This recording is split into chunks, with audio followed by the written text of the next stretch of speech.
Hello everyone, कैसे हैं आप सब लोग। लास्ट क्लास में हम लोगों ने अपने ऑलमोस्ट सारे अलाउंसेस कंप्लीट कर लिए थे। कुछ अलाउंसेस रह गए थे जिनको आज हम डिस्कस करेंगे। तो हमारा जो अगला अलाउंस है वो है special allowance.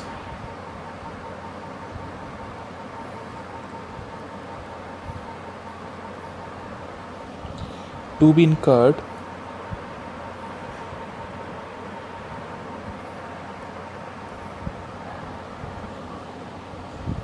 in the performance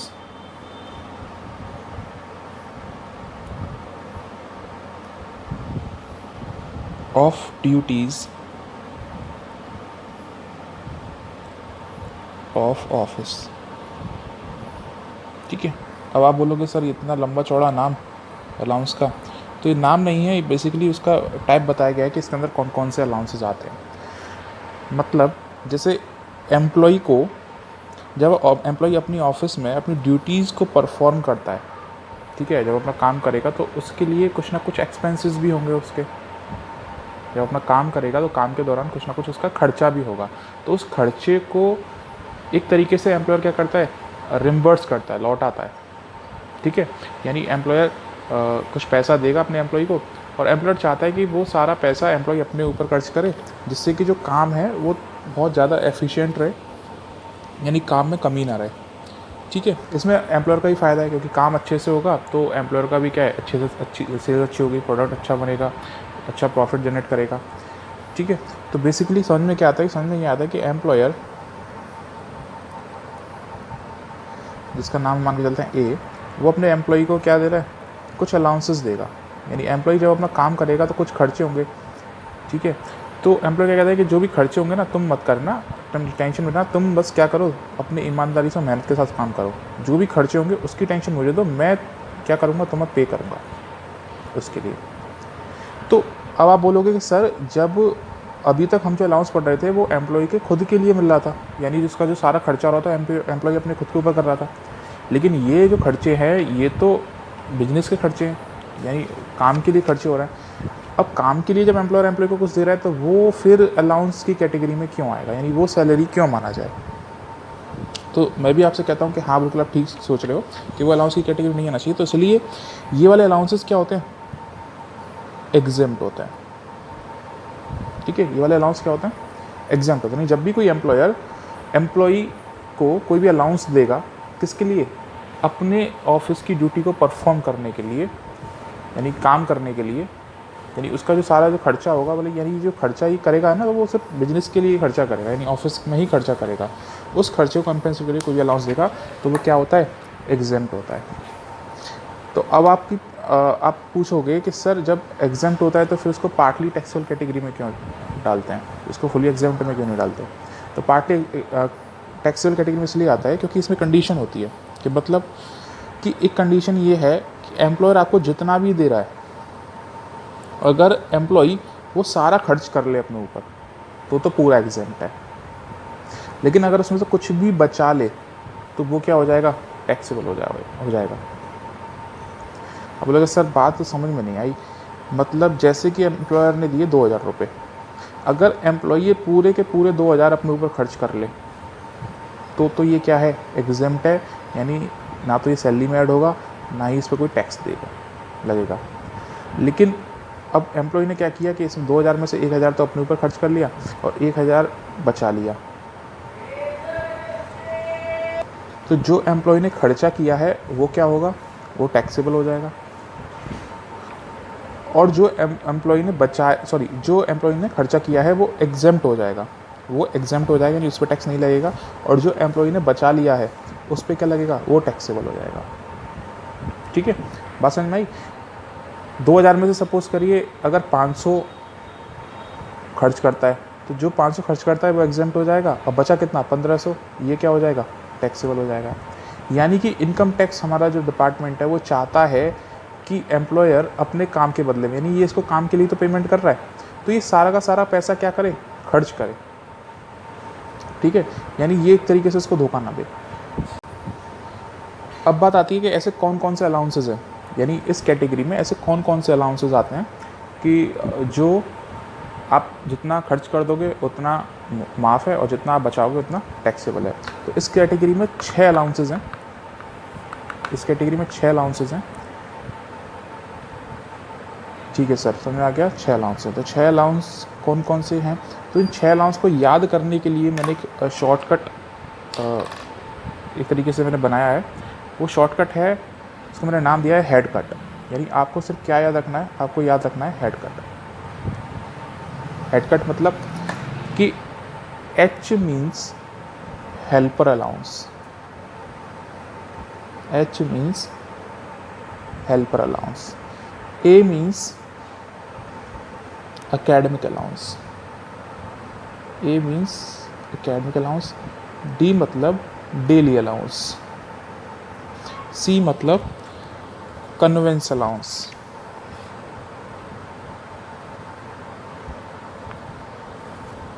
U मतलब यूनिफॉर्म अलाउंस,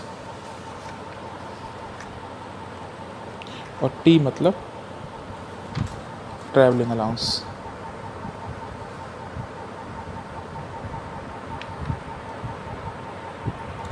ठीक है, इस कैटेगरी में 6 अलाउंस होते हैं, जिसको हमने शॉर्ट में नाम दिया है हेड कट। याद रखने के लिए आप इजीली याद कर सकते हैं head cut. H for helper, A for academic, D for daily, C for conveyance, and U for uniform, and T for travelling. ठीक है, तो इंडिविजुअली बात करते हैं सबकी। तो सर हेल्पर अलाउंस क्या होता है? ठीक है, हेल्पर अलाउंस तो समझ लेते हैं हेल्पर मतलब क्या है। तो सपोज करिए एक एम्प्लॉयर है, ठीक है, इसको हमने नाम दिया राम का, और ये है हमारा एम्प्लॉय जिसका नाम है श्याम। अब मान के चलिए कि राम की भी फैक्ट्री है और श्याम क्या है, एक एम्प्लॉय है।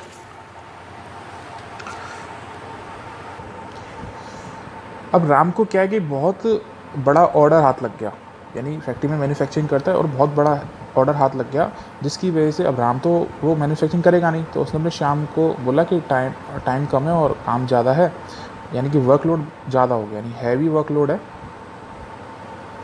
तो राम ने क्या बोला कि देखो तुम्हारे अकेले के बस का नहीं है, तो तुम एक काम करो कि एक हेल्पर रख लो, एक हेल्पर रख लो और उसके पैसे मैं दूंगा। ठीक है, यानी कि एक अगर कोई हेल्प करा देगा, जैसे क्या होगा कि काम ज़्यादा खींचेगा और हो सकता है टाइम पे हमारा ऑर्डर पूरा हो जाए। तो हेल्पर की, अब श्याम ने बोला कि सर हेल्पर तो मैं रख लूँ, लेकिन हेल्पर क्या लगेगा, 5,000 रुपये पर मंथ लेगा, उसके पैसे कौन देगा? तो राम ने बोला कि कोई नहीं, उसके पैसे मैं दे दूँगा, यानी हर महीने जैसे तुम्हारी सैलरी दे रहा हूँ उसकी सैलरी मैं क्या करूँगा, मैं पे करूँगा, यानी कि हेल्पर मेरी तरफ से। अब श्याम ने क्या किया, ठीक है। अब राम ने क्या बोला कि एक काम करो, मेरे पास टाइम नहीं है कि मैं हेल्पर ढूंढूँ, तुम ये 5,000 रुपये रख लो, और तुम्हारी जानकारी में जो भी कोई भी पर्सन हो सकता है, तुम्हारा फ्रेंड हो, रिलेटिव हो, कोई भी हो, पड़ोसी हो, आप उसको बुला लो और अपना काम कराओ और ये 5,000 रुपये रख लो। ठीक है, तो श्याम ने क्या किया कि श्याम ने वो 5,000 रुपये रख लिए और हेल्पर नहीं रखा, यानी खुद ही लगा पड़ा है, दोनों कैपेसिटी से खुद ही लगा पड़ा है। तो ये जो 5,000 रुपये होंगे ये इसके लिए फुली टैक्सेबल हो जाएंगे। ध्यान से समझना, ये जो 5,000 रुपये ये इसके लिए क्या होंगे, फुली टैक्स। सपोज करते हैं कि श्याम की जो सैलरी थी वो 10,000 रुपये थी, तो अब श्याम की सैलरी कितनी मानी जाएगी, 15,000 मानी जाएगी, क्योंकि ये जो 5,000 रुपये हेल्पर पर खर्च करने के लिए दिए गए थे, इसने इसको क्या किया, अपने पास बचा लिया। ठीक है, अब आप बोलो सर अगर 5,000 खर्च कर देता तो क्या होता? तो अगर ये पूरे 5,000 खर्च कर देता तो ये पूरा एग्जाम्प्ट हो जाता, यानी हेल्पर रख लेता और 5,000 रुपये उसे दे देता, तो क्या होता, पूरा एग्जाम्प्ट हो जाता, और सैलरी कितनी रहती, ये 10,000 रहती, इससे इसका कोई लेना देना नहीं होता। तीसरा सिचुएशन क्या हो सकती है कि एम्प्लॉयर ने दिए थे 5,000 खर्च कर, मतलब उसको खर्च करने के लिए, क्या आप हेल्पर रख लो 5,000 का, लेकिन एम्प्लॉय ने क्या किया कि 3,000 का कोई हेल्पर रख लिया और 2,000 क्या किए इसने बचा ली। इससे 5,000 ले रहा है, लेकिन हेल्पर को कितना दे रहा है, 3,000 दे रहा है, तो ये 2,000 क्या हो जाएंगे, ये टैक्सेबल हो जाएंगे, यानी 2,000 पर मंथ के हिसाब से इसकी सैलरी में क्या हो जाएगा, ऐड हो जाएगा। तो बात समझ में आई कि यानी कि जब एक एम्प्लॉयर अपने एम्प्लॉय को कोई हेल्पर रखने के लिए, यानी इसके असिस्टेंट रखने, आप ऐसे समझो असिस्टेंट रखने के लिए कुछ पैसे दे रहा है, और अगर वो पूरा खर्चा कर देगा तो पूरा माफ़ है, अगर वो पूरा बचा लेगा तो पूरा टैक्सेबल है, यानी जो जितना बचाएगा उतना क्या हो जाएगा, टैक्सेबल हो जाएगा। ठीक है, ठीक है सर, बात समझ में आ गई। अगला है जो अलाउंस आता है इसी कैटेगरी में हमारा आता है academic allowance. Academic allowance basically क्या होता है?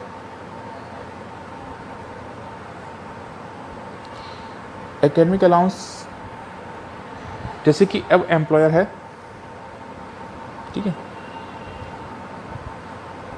और एक एम्प्लॉय है।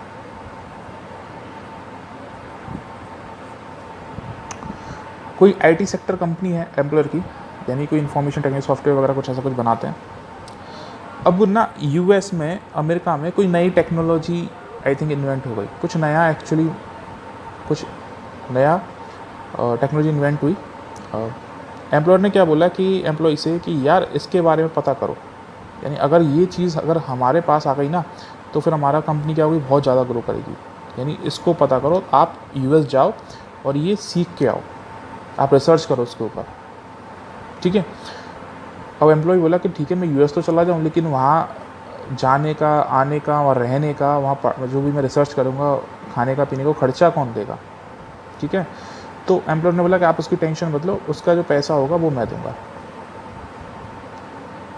यानी ये कौन सा अलाउंस हो गया, एकेडमिक अलाउंस हो गया, ठीक है सर। एग्जांपल थोड़ा सा समझ में नहीं आया, तो ऐसे मान के चलते हैं कि सपोज़ करिए कोई मेडिकल हॉस्पिटल है।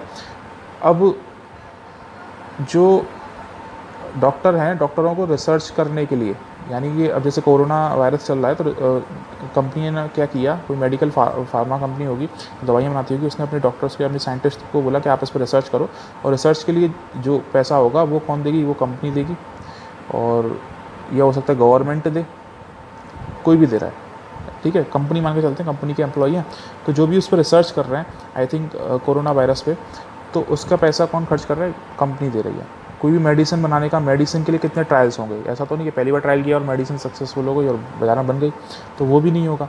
यानी तो उस पर क्या होता है कि हज़ारों ट्रायल, हज़ारों कोशिश करेंगे, उसके बाद जब जाके कोई एक ट्रायल सक्सेसफुल होगा, तो वो पैसा, यानी वो रिसर्च करने का पैसा वो कौन दे रही है, कंपनी दे रही है। तो वो क्या होता है, सैलरी से अलग मिल रहा है। ऐसा नहीं कि डॉक्टर अपनी सैलरी खर्च कर रहा है उसके ऊपर, तो ऐसा तो कोई नहीं करेगा। तो कंपनी ने क्या बोला कि आप अपनी सैलरी अपने पास रखो, आप जो भी रिसर्च करो, आप खूब अच्छे से रिसर्च करो, दिन रात रिसर्च करो, और जो भी खर्चा होगा वो उसका पैसा हम देंगे। यानी कि सपोज़ करो डॉक्टर लगाए और हर डॉक्टर या हर साइंटिस्ट को उन्होंने 10-10 हज़ार पर मंथ के हिसाब से पेमेंट करना स्टार्ट कर दिया। तो ये जो अलाउंस है इसको बोलते हैं एकेडमिक अलाउंस। अब डॉक्टरों ने क्या किया कि इस पर रिसर्च वगैरह कुछ कर नहीं रहे, ये पैसा मिल रहा है और कहीं घूम रहे हैं, या मूवीज़ वगैरह देखने चले गए, या कहीं पार्टी कर रहे हैं, यानी रिसर्च कुछ नहीं कर रहे। तो ये जो सारा पैसा जो ये बचाएंगे वो क्या हो जाएगा, वो टैक्सेबल हो जाएगा। और अगर ये पूरा का पूरा पैसा अपनी रिसर्च में खर्च कर लें तो वो क्या हो जाएगा, एग्जेम्प्ट हो जाएगा। क्लियर है। अब अगला आता है डेली अलाउंस। डेली अलाउंस क्या होता है? डेली अलाउंस को हम एक एग्जांपल की हेल्प से समझेंगे। सपोज़ करिए ये एक एम्प्लॉयर है, ठीक है, और ये एम्प्लॉय है। अब एम्प्लॉयर क्या करता है, एक एम्प्लॉयर भेज रहा है एम्प्लॉय को आगरा,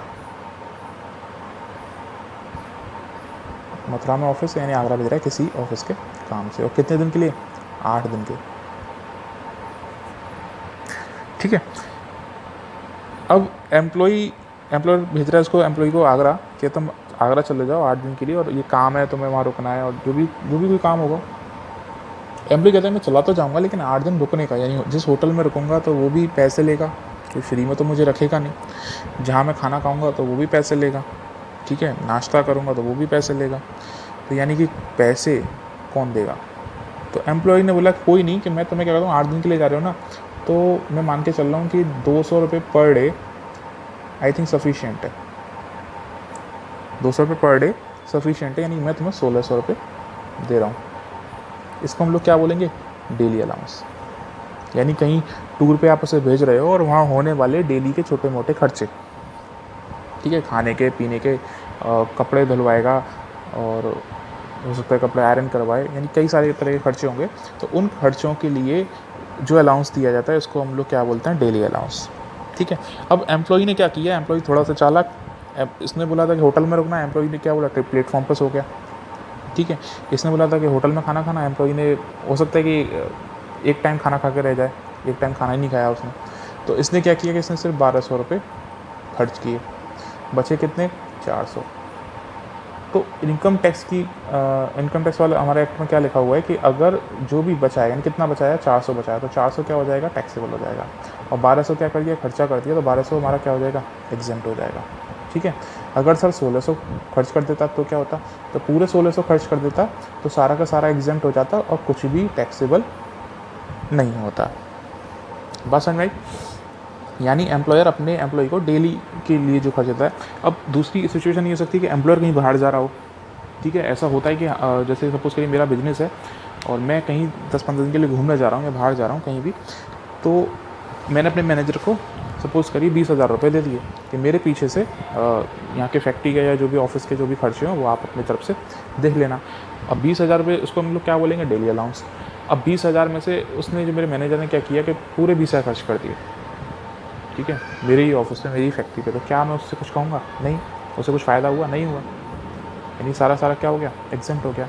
लेकिन उसने 20,000 में 10,000 खर्च किया, 10,000 बचा लिया, तो अब उसे कितना फ़ायदा हो गया, 10,000 का। तो जो उसे फ़ायदा हुआ 10,000 का, उस पर फिर क्या लग जाएगा, टैक्स लग जाएगा, और वो क्या माना जाएगा, अलाउंस माना जाएगा और उसकी सैलरी में ऐड हो जाएगा।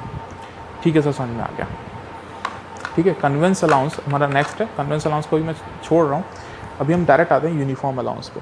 यूनिफॉर्म अलाउंस क्या होता है? तो यूनिफॉर्म अलाउंस जब आपने देखा है कि पुलिस है, ठीक है, पुलिस को क्या होता है, यूनिफॉर्म मिलती है। या आपने देखा होगा, सपोज़ करिए आप सैमसंग के सर्विस सेंटर गए हो, तो सैमसंग के जो सर्विस सेंटर है उन लोगों के पास भी क्या होती है, यूनिफॉर्म होती है, क्योंकि पॉकेट पर लिखा होता है सैमसंग। ठीक है, कंपनी का एक ब्रांड होता है। तो कंपनी क्या करती है, वो चाहती है कि हमारे जो भी एम्प्लॉय हैं वो अच्छी तरह दिखें। यानी आप सोचो कि आप किसी पुलिस स्टेशन में गए या, और पुलिस वालों की वर्दी फटी हुई है, ठीक है, यानी साइड से किसी एक जगह पीले रंग के धागे से सिलाई हो रही है सुई से, एक जगह पे लाल रंग के धागे से सिलाई हो रही है, जूते फटे हुए हैं, वर्दी धुली नहीं। सैमसंग के साथ देखते हैं कि सैमसंग के जब ऑफिस में गए तो किसी के बटन टूटे हुए हैं, किसी का कॉलर गंदा पड़ा हुआ है, किसी का कॉलर है ही नहीं, फटा हुआ है। तो ये चीज़ें क्या होती है कि इम्प्रेशन थोड़ा सा ख़राब जाता है। तो एम्प्लॉयर चाहता है कि आप एक काम करो, आप अपनी यूनिफॉर्म को मतलब मेंटेन रखो आप। तो उस पर जो भी खर्चा होगा, धुलाई का, उसको प्रेस कराने का, जो भी कुछ होता है, वो खर्चा कौन बियर करता है, एम्प्लॉयर बियर करता है। ठीक है, एम्प्लॉयर कहता है कि आप अच्छे से अपनी यूनिफॉर्म को क्या रखो, अच्छे से मेंटेन रखो, और जो भी खर्चा होगा वो मैं करूँगा। तो एम्प्लॉय ने बोला कि ठीक है सर, 500 रुपये पर मंथ का खर्चा आ जाता है। तो एम्प्लॉयर क्या कर रहा है कि उसको 500 रुपये पर मंथ पे करेगा। अब ये क्या करता है कि ये 500 रुपये पर मंथ भी ले लेता है, यानी 500 रुपये भी ले रहा है, और फिर भी इसकी जो यूनिफॉर्म है बिल्कुल, मतलब पैसे नहीं मिल रहे थे तब तो भी थोड़ी बहुत साफ़ थी, लेकिन पैसे मिलने का तो और ज़्यादा गंदी पहन के आने लगा। तो उस केस में क्या होगा कि ये 500 रुपये ये क्या हो जाएंगे, टैक्सेबल हो जाएंगे। और अगर ये 500 रुपये अपनी यूनिफॉर्म पे खर्च कर रहा है, यूनिफॉर्म को अच्छे से मेंटेन रख रहा है, तो क्या होगा, ये पूरा का पूरा क्या हो जाएगा, एग्जेम्प्ट हो जाएगा। ठीक है, बात समझ में आई? इसको हम बोलते हैं यूनिफॉर्म अलाउंस। लास्ट जो हमारा आता है ट्रैवलिंग, एक हमने ऊपर छोड़ दिया कन्वेंस। कुछ बच्चों को इसमें बहुत कन्फ्यूज़न होती है, क्योंकि 3 तरह के वर्ड हैं हमारे पास। एक हमने लास्ट क्लास में हमने अलाउंस पढ़ा था, जिसको हम बोलते हैं ट्रांसपोर्ट अलाउंस, और 2 अब यहाँ आ जाते हैं, कन्वेंस और ट्रैवलिंग। ठीक है, अगर आप डिक्शनरी में देखो तो तीनों का जो मीनिंग है वो ऑलमोस्ट सिमिलर है, यानी ट्रांसपोर्ट, कन्वेंस, ट्रैवलिंग। किसी से आप पूछो तो वो भी बोलेगा तीनों सेम ही तो हैं, लेकिन थोड़ा सा डिफरेंस है। थोड़ा सा डिफरेंस मैं आपको समझाता हूँ डिफरेंस क्या है। कि जैसे कि एक एम्प्लॉयर है, ठीक है, सॉरी एम्प्लॉय है, ये अपने रेसिडेंस से, यानी अपने जो निवास स्थान है वहाँ से जाता है अपने ऑफिस। ठीक है, यानी अब एक एम्प्लॉय है, वो अपने रेजिडेंस से कहाँ जा रहा है, ऑफिस जा रहा है, और ऑफिस से घर आ रहा है।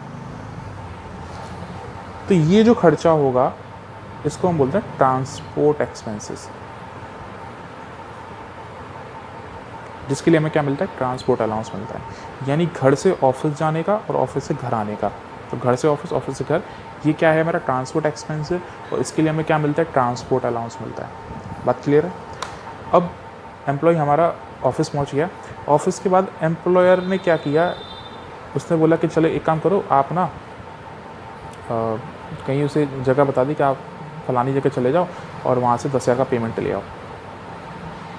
ठीक है, आप बिजली घर चले जाओ, बिजली घर मेरा जो बिजली का बिल है वो पे करे आओ। फिर बंदा लौट के आया, फिर उसको बोल दिया कि आप एक काम करो, आप इंटरनेट का बिल जमा कराओ। फिर आप इसको ये वाला सामान है, डिलीवरी लेके आनी है, आप ये चले जाओ। यानी क्या हो रहा है कि ऑफिस में भी उसको कहीं घुमाया जा रहा है। तो ये घुमाने के लिए, यानी जब वो पेमेंट लेने गया तब उसको कन्वेंस लगा होगा, यानी पैसे खर्च हुए होंगे, ऑटो से गया होगा या बाइक से गया होगा, उसका पेट्रोल का खर्चा हुआ होगा। जब वो इलेक्ट्रिसिटी का बिल जमा करने गया होगा तब भी उसके पैसे खर्च हुए होंगे, तब वो इंटरनेट का बिल जमा करने गया तब भी उसके पैसे खर्च हुए होंगे। तो ये जो एक्सपेंस है इसको हम बोलते हैं कन्वेंस। बात समझ में आई कि सर सबसे पहले सर समझ में आ गई कि क्या समझ में आई कि जब एम्प्लॉय अपने घर से ऑफिस जा रहा है और ऑफिस से घर आ रहा है तो वो क्या है, वो ट्रांसपोर्ट है, ट्रांसपोर्ट एक्सपेंस है। और उसके लिए हमें क्या मिलता है, ट्रांसपोर्ट अलाउंस मिलता है। जब एक एम्प्लॉय ऑफिस से और ऑफिस के काम से घूम रहा है, यानी ऑफिस पहुंच गया और ऑफिस के काम से डिफरेंट जगह लोकली क्या कर रहा है, घूम रहा है, तो उसके लिए होते हैं उसको जो एक्सपेंस होते हैं उसको हम बोलते हैं कन्वेंस एक्सपेंसेस। और उसके लिए हमें जो मिलता है वो कन्वेंस अलाउंस मिलता है। ठीक है। अच्छा, फिर से ट्रैवलिंग क्या होता है। अब कन्वेंस और ट्रैवलिंग ऑलमोस्ट सेम है। मतलब अगर वो लोकली विजिट कर रहे हैं तो कन्वेंस है, ठीक है। अब लेकिन ऑफिस से अब उसको भेज दिया कि काम करो तुम ना बेंगलोर चले जाओ या तुम अहमदाबाद चले जाओ, तुम मुंबई चले जाओ, तो फिर वो वाला अलाउंस कौन सा हो जाता है, वो हो जाता है हमारा ट्रैवलिंग अलाउंस। बात समझ में आए? ठीक है सर, समझ में आ गया कि क्या आया। ट्रांसपोर्ट का मतलब होता है कि जब एम्प्लॉय रेजिडेंस से ऑफिस जाएगा, ऑफिस से अपने घर आ जाएगा तो वो ट्रांसपोर्ट होगा।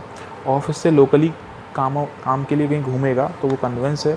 और जब वो लोकल ना जा कर के बाहर जा रहा है, डिफरेंट सिटी में जा रहा है, डिफरेंट स्टेट में जा रहा है, तो वो कौन सा अलाउंस है, ट्रैवलिंग अलाउंस है। ठीक है। ट्रांसपोर्ट अलाउंस हम लोग पढ़ चुके हैं। ट्रांसपोर्ट अलाउंस एक अलग कैटेगरी का अलाउंस है जो कि 1600 पर मंथ क्या होता है तक एग्जेम्प्ट होता है नॉर्मल एम्प्लॉय की कैटेगरी में। 3200 तक एग्जेम्प्ट होता है कि कोई पर्सन अगर ब्लाइंड है या ऑर्थोपेडिकली हैंडीकैप्ड है। ठीक है, आप लास्ट वीडियो को देख सकते हैं, लास्ट वीडियो में तो वहाँ पे क्या होता है 1600 तक एग्जेम्प्ट है। और जो डिसेबल्ड लोग होते हैं उनके लिए 3200 तक एग्जेम्प्ट है। और कन्वेंस और ट्रैवलिंग क्या है कि आपको जितना मिल रहा है आप अगर उतना खर्च कर लेते हो तो वो सारा का सारा एग्जेम्प्ट है। और लेकिन आप उसमें से कुछ भी बचा लेते हो तो वो क्या है, वो आपका टैक्सेबल हो जाता है। ठीक है। ये हमारे जो लास्ट अलाउंसेस रह गए थे, कौन से अलाउंसेस थे, स्पेशल अलाउंसेस जो कि ड्यूटी ऑफिस ड्यूटीज़ को परफॉर्म करने के लिए दिए जाते हैं। 6 होते हैं। 6 को याद रखने के लिए एक शॉर्ट फॉर्म है, head cut, H for helper, A for academic, D for daily, C for conveyance, U for uniform and T for travelling. ठीक है। अब हम लोगों ने अपने सारे अलाउंसेस आज ख़त्म कर दिए हैं। जैसे कि लास्ट क्लास में मैंने आपको बोला था कि मैं आपको होमवर्क देना स्टार्ट करूँगा। तो मैं आपको होमवर्क में 2 क्वेश्चंस दे रहा हूँ। ठीक है, वो आपको कल करने हैं। और हमारी जब भी अगली क्लास होगी मैं उस क्लास में इसको डिस्कस करूँगा। तो आप ये क्वेश्चंस, ठीक है, 13 और 14 आप इसका स्क्रीनशॉट ले लीजिए और आप इसको क्या करोगे, सॉल्व करोगे। यानी 13, क्वेश्चन नंबर 13 और क्वेश्चन नंबर 14, ये दोनों क्वेश्चंस आपको करने हैं। अगली क्लास में सबसे पहले हम लोग ऐसे डिस्कस करेंगे और फिर अपना आगे परक्यूजिट स्टार्ट करेंगे। ठीक है, तो आज के लिए बस इतना ही। Thank you, stay home, stay safe, bye.